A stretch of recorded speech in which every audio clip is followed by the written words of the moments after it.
Vamos ler os textos que nós programamos para o dia 1º de junho. Os textos são Romanos 7, 1 Samuel 16 e Salmos 61. Vamos orar?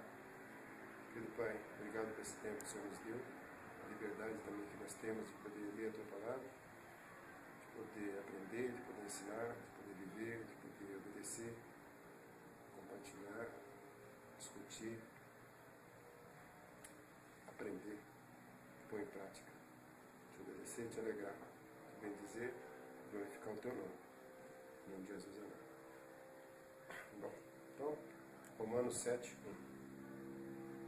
Porventura, ignorais, irmãos, pois falo aos que conhecem a lei, que a lei tem domínio sobre o homem toda a sua vida?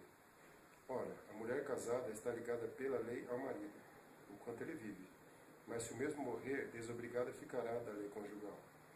De sorte que será considerada adúltera, se vivendo ainda o marido, unir-se com outro homem.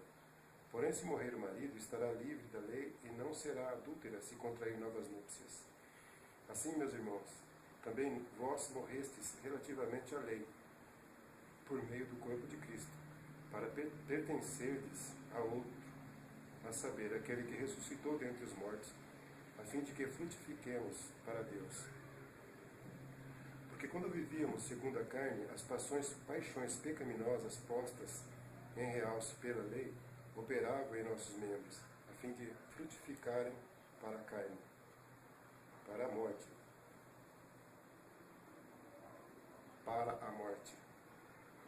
Agora, porém, libertados da lei, estamos mortos para aquilo a que estávamos sujeitos, de modo que servimos em novidade de espírito e não na caducidade da letra. Que diremos, pois? É a lei pecado? De modo nenhum. Mas eu não teria conhecido o pecado senão por intermédio da lei. Pois não teria eu conhecido a cobiça, se a lei não dissera, não cobiçarás. Mas o pecado, tomando ocasião pelo mandamento, despertou em mim toda sorte de concupiscência. Concupiscência. Porque sem lei está morto o pecado. Outrora, sem a lei, eu vivia, mas sobrevindo o preceito, reviveu o pecado e eu morri. O mandamento que me fora para a vida, verifiquei que este mesmo se tornou para a morte. Porque o pecado, prevalecendo-se do mandamento, pelo mesmo mandamento, me enganou e me matou. Por conseguinte, a lei é santa, e o mandamento santo, e justo e bom. Acaso o bom se tornou em morte? De modo nenhum. Pelo contrário, o pecado, para revelar-se como pecado, por meio de uma coisa boa, causou-me a morte, a fim de que, pelo mandamento, se mostrasse sobremaneira maligno. Porque bem sabemos que a lei é espiritual, eu todavia sou carnal, vendido à escravidão do pecado. Porque nem mesmo compreendo o meu próprio modo de agir, pois não faço o que prefiro e sim o que detesto. Ora, se faço o que não quero, consinto com a lei, que é boa. Nesse caso, quem faz isso já não sou eu, mas o pecado que habita em mim. Porque eu sei que em mim, isto é, na minha carne, não habita bem nenhum, pois o querer o bem está em mim, não, porém, o efetuá-lo. Porque não faço o bem que prefiro, mas o mal que não quero, esse faço. Mas se eu faço o que eu não quero, já não sou eu quem o faz, e sim o pecado que habita em mim. Então, ao querer fazer o bem, encontro a lei de que o mal reside em mim. Porque, no tocante ao homem interior, tenho prazer na lei de Deus. Mas vejo nos meus membros outra lei, que guerreando contra a lei da minha mente, me faz prisioneiro da lei do pecado, que está nos meus membros. Desventurado homem que sou, quem me livrará do corpo desta morte? Graças a Deus por Jesus Cristo, nosso Senhor, de maneira que eu de mim mesmo, com a mente, sou escravo da lei de Deus, mas segundo a carne, da lei do pecado. Bem, vamos ver agora então Samuel 16, 1 Samuel 16, vai do 1 ao 23.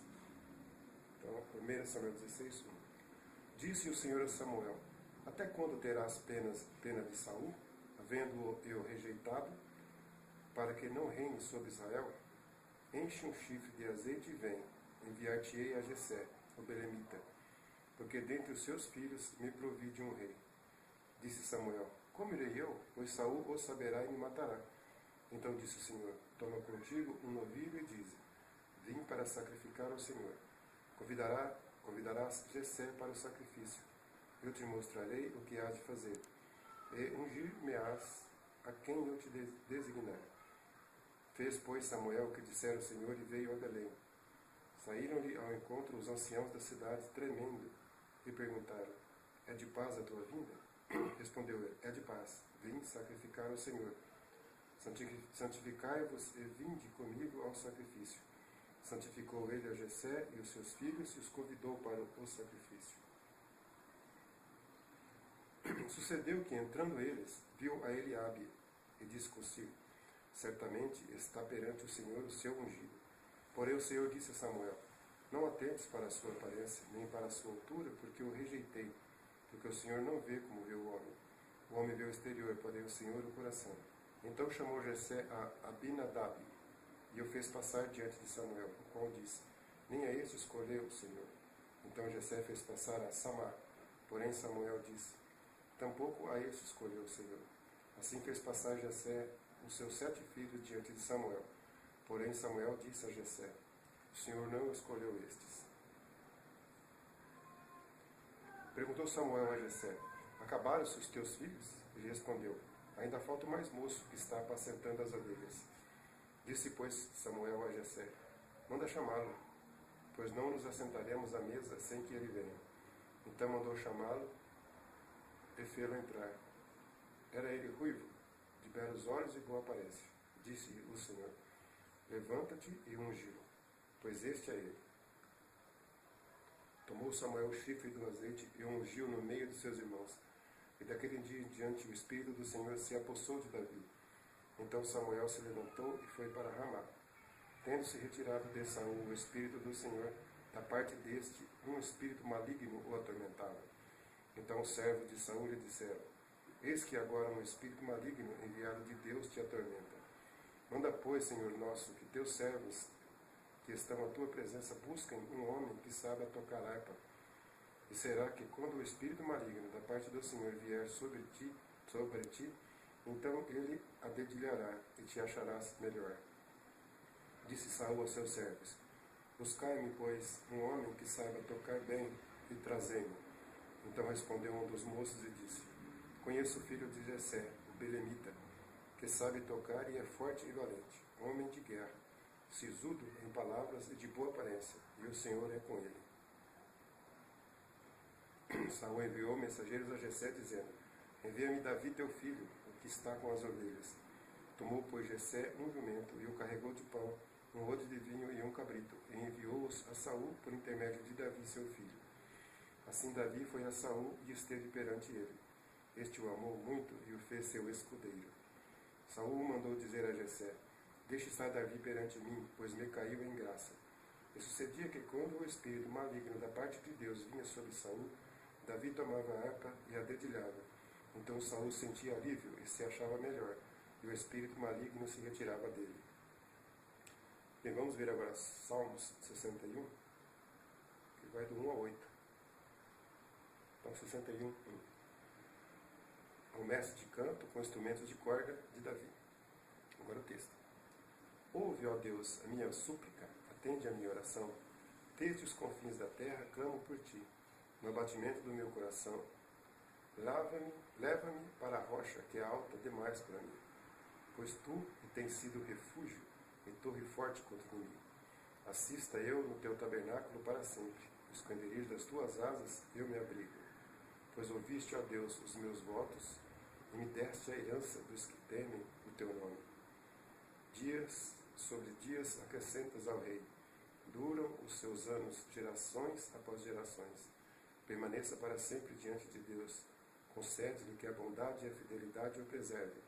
Assim salmodiarei o teu nome para sempre, para cumprir dia após dia os meus votos. Obrigado, Pai, por nós tirarmos esse tempo, que nós possamos ter o entendimento necessário para praticar o que o Senhor nos manda fazer, para obedecer, para viver de acordo com a tua vontade. Queria te pedir, Senhor, que o Senhor esteja conosco nos orientando, nos dando a intrepidez necessária para testemunhar o teu amor pelos homens, para as pessoas que estão à nossa volta. Ensina-nos, Senhor, a sermos fiéis a Ti. Em nome de Jesus, amém.